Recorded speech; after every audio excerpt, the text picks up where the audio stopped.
한 권의 책이 있습니다. 이 책은 빛이 있으라는 한마디로 시작해서 내가 진실로 속히 오리라는 약속으로 끝납니다. 이 책의 첫 페이지에는 동산이 있고 마지막 페이지에도 동산이 있습니다. 첫 페이지에는 강이 흐르고 마지막 페이지에도 강이 흐릅니다. 첫 페이지에는 생명나무가 있고 마지막 페이지에도 생명나무가 서 있습니다. 그런데 그 두 동산 사이, 그 두 강 사이에는 무려 1500년의 시간과 40명이 넘는 저자, 눈물과 배신과 전쟁과 사랑의 이야기가 가득 들어차 있습니다. 창세기의 첫 문장에서 요한계시록의 마지막 문장까지 이것은 인간이 잃어버린 것을 되찾아가는 이야기입니다. 성경은 처음부터 끝까지 하나의 흐름을 가진 놀라울 만큼 정교하게 짜인 이야기입니다. 시작과 끝이 서로를 비추는 거울처럼 맞닿아 있는 이야기입니다. 일부 창세기, 태초의 정원과 잃어버린 낙원. 태초에 하나님이 천지를 창조하셨습니다.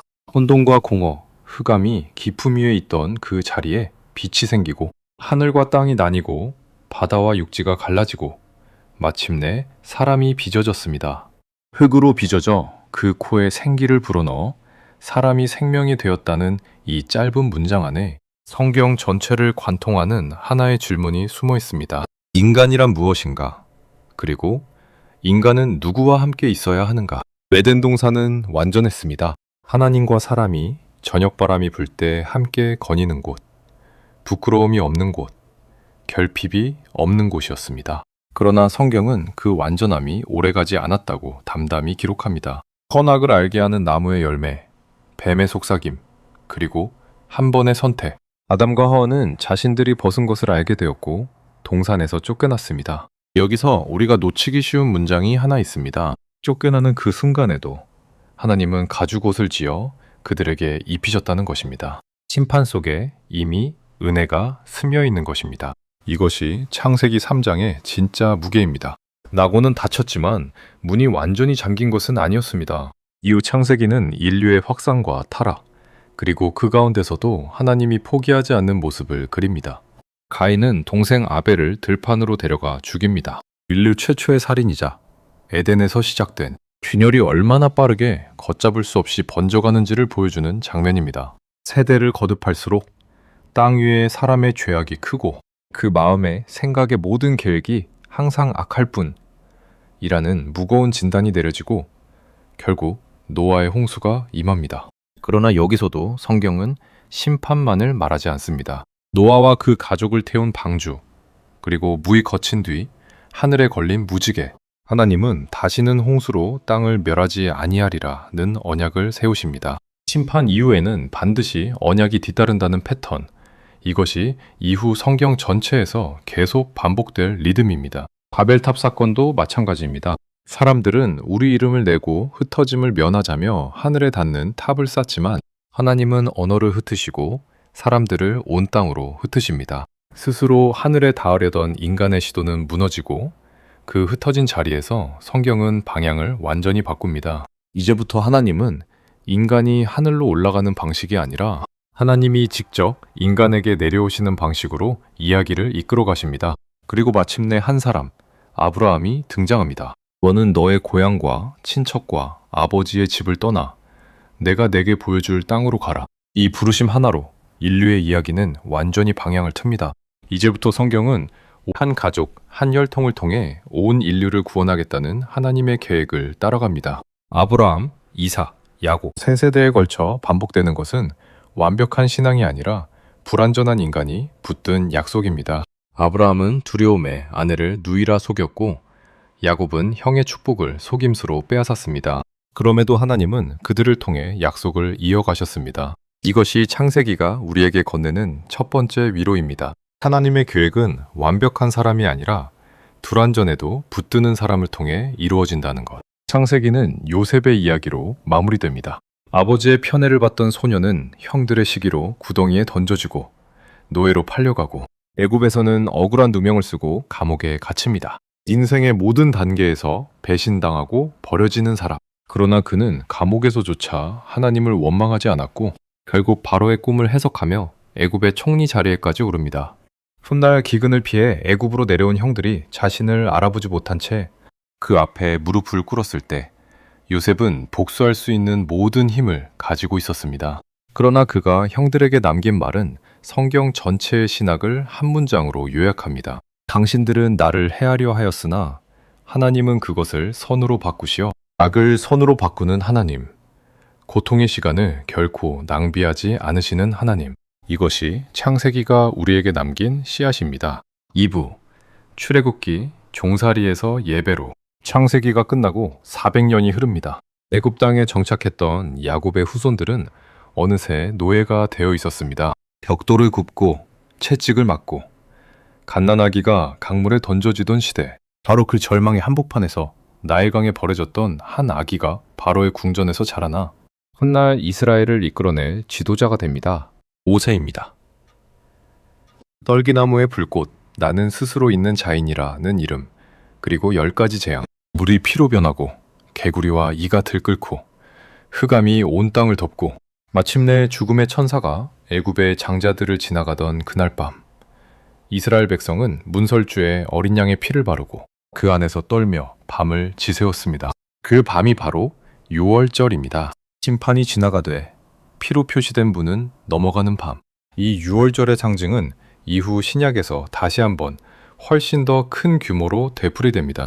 홍해가 갈라지고 백성이 마른 땅으로 건너간 뒤 출애굽기의 클라이맥스는 사실 그 다음에 옵니다. 바로의 손에서 벗어난 백성이 광야에서 처음 받은 것은 자유가 아니라 율법이었습니다. 시내산에서 하나님은 십계명을 주십니다. 이것은 단순한 규칙 목록이 아니라 노예로 살아온 사람들에게 이제 너희는 어떻게 살아야 하는가를 가르치는 삶의 지도였습니다. 그리고 성막이 세워집니다. 광야 한복판, 아무것도 없는 모래 위에 하나님이 거하실 처소가 세워진다는 것. 에덴에서 끊어졌던 하나님과 사람의 동거가 아주 작은 형태로 남아 다시 시작되는 순간입니다. 그러나 백성은 오래 버티지 못했습니다. 모세가 시내산에 올라가 십계명을 받는 그 순간, 산 아래에서는 백성들이 금부치를 모아 금송아지를 만들어 절하고 있었습니다. 자유를 얻자마자 다시 손으로 만든 우상 앞에 무릎을 꿇는 이 장면은 인간이 얼마나 쉽게 자유를 오용하는지를 적나라하게 보여줍니다. 이후로도 광야 40년 동안 백성은 물이 없다고, 먹을 것이 없다고, 애굽이 그립다고 끊임없이 원망합니다. 레위기, 민수기, 신명기로 이어지는 율법과 광야 40년의 방황은 종종 길게 느껴집니다. 그러나 그 안에는 하나의 진심이 흐릅니다. 거룩하신 하나님이 반역과 원망을 반복하는 백성을 끝내 버리지 않으시고 함께 살아가는 방법을 하나하나 가르쳐 주시는 인내의 기록이라는 것입니다. 여기서 잠시 짚고 넘어가야 할 책들이 있습니다. 욥기, 시편, 잠언, 전도서, 아가서. 흔히 지혜서라 불리는 이 책들은 큰 줄거리밖에 있는 듯 보이지만 사실 이 흐름 전체에 인간의 목소리를 더해줍니다. 욥기는 왜 의인이 고난받는가 라는 질문을 정면으로 다루고, 시편은 기쁨과 절망, 찬양과 탄식을 가감없이 하나님께 쏟아냅니다. 시편 22편은 내 하나님이여 내 하나님이여 어찌 나를 버리셨나이까로 시작하는데 훗날 예수님이 십자가 위에서 바로 이 구절을 외치십니다. 성경은 이렇게 서로 다른 시대의 목소리들이 조용히 서로를 부르며 응답하는 책입니다. 3부 왕들과 선지자들, 영광의 정점과 무너지는 나라. 여호수아를 따라 가나안 땅에 들어간 이스라엘은 사사시대의 혼란을 거쳐 마침내 왕정을 세웁니다. 그때에 이스라엘에 왕이 없으므로 사람이 각기 자기의 소견에 옳은 대로 행하였더라 는 사사기의 마지막 문장은 지도자 없는 사회가 얼마나 쉽게 무너지는지를 압축해서 보여줍니다. 그리고 사울, 다윗, 솔로몬으로 이어지는 왕정이 시작됩니다. 특히 다윗은 성경 전체에서 가장 입체적인 인물 중 하나입니다. 목동에서 왕이 된 사람, 시편의 절반 가까이를 쓴 시인, 그러나 동시에 부하의 아내인 바세바를 범하고 그 남편을 죽음으로 몰아넣은 죄인. 성경은 그의 영광도 그의 추함도 숨기지 않습니다. 이것이 성경의 정직함입니다. 성경은 영웅을 미워하지 않습니다. 솔로몬 시대에 성전이 세워지며 이스라엘은 정점에 이릅니다. 지혜와 부와 영토가 최고조에 달했던 그 시절, 시바의 여왕도 그 소문을 듣고 먼 길을 찾아왔다고 성경은 기록합니다.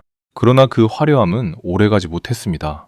솔로몬 자신이 이방 여인들을 따라 우상을 섬기기 시작했고, 그가 죽은 뒤 나라는 남유다와 북이스라엘로 갈라집니다. 이후 200년, 300년에 걸쳐 두 나라 모두 우상 숭배와 부패, 공정의 음모와 잦은 쿠데타로 서서히 무너져갑니다. 바로 이 시기 왕들이 실패를 거듭하는 그 자리에 선지자들이 등장합니다. 엘리야는 갈멜산에서 홀로 바알 선지자 850명과 맞섭니다. 이사야는 그가 찔림은 우리의 허물 때문이요 라며 고난받는 종을 예언합니다. 예레미야는 무너지는 예루살렘을 보며 눈물로 예언서를 씁니다. 에스겔은 포로된 땅 바벨론에서 마른 뼈들이 가득한 골짜기 환상을 봅니다. 뼈에 힘줄이 붙고 살이 오르고 마침내 생기가 들어가 큰 군대가 되어 일어서는 그 장면은 완전히 죽은 것처럼 보이는 나라도 다시 살아날 수 있다는 메시지였습니다. 이 모든 선지자들의 외침을 관통하는 하나의 메시지가 있습니다. 돌아오라. 심판은 끝이 아니다. 그러나 백성은 듣지 않았고 결국 기원전 722년 북이스라엘은 아수르에, 기원전 586년 남유다는 바벨론에 멸망합니다. 느부갓네살의 군대가 예루살렘을 포위하고 성벽이 무너지고 성전이 불탑니다. 다윗의 후손 왕들이 다스리던 나라, 하나님의 이름이 새겨진 성전, 약속의 땅, 그 모든 것이 한순간에 잿더미가 됩니다. 백성은 사슬에 묶여 낯선 땅 바벨론으로 끌려갑니다. 시편 137편은 그때의 심정을 이렇게 노래합니다. 우리가 바벨론의 강변, 거기 앉아서 시온을 기억하며 울었도다. 창세기의 동산에서 시작된 이야기가 이제 폐허가 된 성전 앞에서 가장 낮은 지점에 도달한 것처럼 보입니다. 그러나 바로 그 절망의 자리에서 선지자들은 가장 놀라운 약속을 전합니다. 보라, 새 언약을 세우리라. 마른 뼈들이 살아나리라. 한 아기가 우리에게 나셨는데 무너진 자리에서 오히려 더 큰 소망이 심겨지는 것. 이것이 구약 후반부의 역설입니다. 4부, 침묵의 400년. 말라기 이후 성경은 침묵합니다. 무려 400년 동안 하늘에서는 아무 말씀도 기록되지 않습니다. 페르시아가 저물고 그리스가 일어나고 로마가 지중해를 장악하는 그 격동의 세월 동안 이스라엘은 여전히 기다리고 있었습니다. 예언자의 목소리가 그쳤지만 예언 자체가 사라진 것은 아니었습니다. 사람들은 회당에 모여 여전히 이사야를, 다니엘을 읽으며 물었습니다. 그 약속하신 이는 언제 오시는가? 놀랍게도 포로로 끌려간 지 70년 만에 페르시아의 고레스 왕은 유대인들이 고향으로 돌아가 성전을 재건하도록 허락합니다. 수룹바벨과 에스라와 느헤미야를 통해 성전과 성벽이 다시 세워지지만 그 규모는 예전 솔로몬 성전에 비할 바가 못 되었습니다. 나이든 사람들 중에는 재건된 성전을 보며 오히려 소리내어 우는 사람들도 있었다고 성경은 기록합니다. 영광은 돌아왔지만 예전 같지 않은 영광이었습니다. 그리고 마지막 선지자 말라기 이후 성경은 침묵합니다. 그 긴 침묵 끝에 유대 땅 변방의 작은 마을에서 침묵이 깨집니다. 5부, 신약, 말씀이 육신이 되어 태초에 말씀이 계시니라. 요한복음의 이 첫 문장은 의도적으로 창세기의 첫 문장을 그대로 되올립니다. 태초에 하나님이 천지를 창조하셨듯 태초에 이미 계셨던 그 말씀이 이제 육신이 되어 우리 가운데 거하신다고 선언하는 것입니다. 말구유에서 태어난 아기, 목수의 아들로 자란 청년, 서른 즈음에 등장해 회개하라, 천국이 가까웠느니라고 외친 사람. 예수님의 삶은 화려하지 않았습니다. 그러나 그가 말하고 행한 것들은 세상의 질서를 뒤흔들었습니다. 경자를 고치고 죄인과 함께 밥을 먹고 세리와 창기를 받아들이고 종교 지도자들의 위선을 정면으로 지적했습니다. 그는 산 위에서 마음이 가난한 자는 복이 있나니로 시작하는 팔복을 가르쳤고 원수를 사랑하며 너희를 박해하는 자를 위하여 기도하라는 당시로서는 상상하기 힘든 말씀을 선포했습니다. 잃어버린 양 한 마리를 찾아 나서는 목자의 비유, 집을 나갔다. 돌아온 아들을 끝까지 기다리는 아버지의 비유를 통해 그는 하나님이 어떤 분이신지를 이야기로 보여주었습니다. 그는 안식일이 사람을 위해 있는 것이지 사람이 안식일을 위해 있는 것이 아니다 라고 말했고 내 이웃을 내 몸과 같이 사랑하라고 가르쳤으며 자신을 향해 나는 길이요 진리요 생명이니 나로 말미암지 않고는 아버지께로 올 자가 없느니라고 선언했습니다. 이것은 단순한 도덕교사의 언어가 아니었습니다. 이 마지막 선언이 결국 그를 십자가로 이끕니다. 육부, 십자가와 부활. 성경 전체에서 가장 어두운 장면은 아마 겟세마네 동산일 것입니다. 예수님은 땀이 핏방울같이 되도록 기도하십니다. 내 아버지여, 만일 그러실 수 있다면 이 잔을 내게서 지나가게 하옵소서. 그러나 그 기도는 이렇게 끝을 맺습니다. 그러나 나의 원대로 마시옵고 아버지의 원대로 하옵소서. 배신, 거짓 재판, 채찍질, 그리고 십자가. 가장 가까이 있던 12제자 중 하나였던 유다는 은 30에 그를 팔았고, 수제자였던 베드로는 닭이 울기 전 3번이나 그를 모른다고 부인했습니다. 군중은 며칠 전 호산나를 외치던 그 입으로 십자가에 못 박으소서를 외쳤습니다. 못 박히신 손과 발, 가시관, 창에 찔린 옆구리. 성경은 이 장면을 미화하지 않고 있는 그대로 기록합니다. 왜냐하면 이것이 바로 창세기 3장에서 시작된 그 문제, 죄와 죽음의 문제에 대한 답이기 때문입니다. 애굽에서 어린 양의 피가 문설주에 발리던 그 밤으로부터 약 1500년 뒤, 예수님은 유월절 어린 양이 도살되던 바로 그 시각에 십자가에서 숨을 거두셨습니다. 성경은 우연으로 보이는 필연으로 가득 차 있습니다. 다 이루었다. 십자가 위에서 예수님이 남긴 이 한마디는 패배의 선언이 아니라 완성의 선언이었습니다. 그리고 사흘 후 무덤은 비어 있었습니다. 부활입니다. 성경 전체가 이 한 사건을 향해 달려왔다고 해도 과언이 아닙니다. 두려움에 흩어져 문을 걸어 잠그고 숨어있던 제자들 앞에 부활하신 예수님이 나타나셨을 때 그들은 처음에는 유령을 보는 줄 알고 놀랐습니다. 그러나 예수님은 그들에게 손과 발을 보이시고 함께 음식을 잡수시며 자신이 유령이 아니라 실제로 살아나셨음을 확인시켜 주셨습니다. 죽음이 마지막 말이 아니라는 것, 무덤이 이야기의 끝이 아니라는 것, 이것이 신약이 전하는 가장 강력한 메시지입니다. 7부, 사도행전과 서신서, 흩어지는 불씨. 부활하신 예수님은 승천하시기 전 제자들에게 말씀하십니다. 너희는 예루살렘과 온 유대와 사마리아와 땅끝까지 이르러 내 증인이 되리라. 그리고 오순절, 성령이 임하시며 두려움에 숨어있던 소수의 제자들이 담대한 증인으로 바뀝니다. 사도행전은 그 이후 벌어지는 놀라운 확장의 기록입니다. 베드로가 예루살렘에서 외치고 스데반이 순교하고 박해자였던 사울이 다메섹 도상에서 눈이 멀었다가 다시 열리며 바울이 됩니다. 그는 이후 지중해 전역을 돌며 복음을 전하고 그가 세운 교회들에 보낸 편지들이 로마서부터 요한계시록 직전까지 신약의 절반 가까이를 채웁니다. 불과 한 세대 만에 예루살렘의 작은 다락방에 모여있던 100여 명의 무리는 로마 제국 전역으로 퍼져나가는 공동체가 되었습니다. 박해가 오히려 복음을 흩퍼뜨리는 바람이 되었고 노예와 자유인, 유대인과 이방인, 남자와 여자가 한 식탁에 둘러앉는 전에 없던 공동체가 생겨났습니다. 이 서신서들의 공통된 메시지는 단순합니다. 십자가와 부활로 시작된 새로운 삶을 어떻게 살아갈 것인가. 로마서는 은혜로 얻는 구원을, 고린도전서는 사랑 없이는 아무것도 아니라는 것을, 빌립보서는 어떤 상황에서도 감사하고 기뻐하라는 것을 가르칩니다. 사랑, 용서, 소망, 공동체, 이것이 흩어진 초대교회를 하나로 묶어준 실입니다. 8부, 요한계시록, 다시 열리는 낙원의 문. 마침내 성경의 마지막 책에 이릅니다. 요한계시록. 이 책은 오랫동안 두려움과 오해의 대상이었습니다. 짐승과 인표, 나팔과 대접, 심판과 재앙. 그러나 이 책은 로마 제국의 박해 속에서 반모섬에 유배된 노인 요한이 신앙 때문에 고통받는 7교회에게 보낸 편지에서 시작됩니다. 흩어지고 억눌리고 지쳐있던 사람들에게 요한은 하늘의 보좌를 보여줍니다.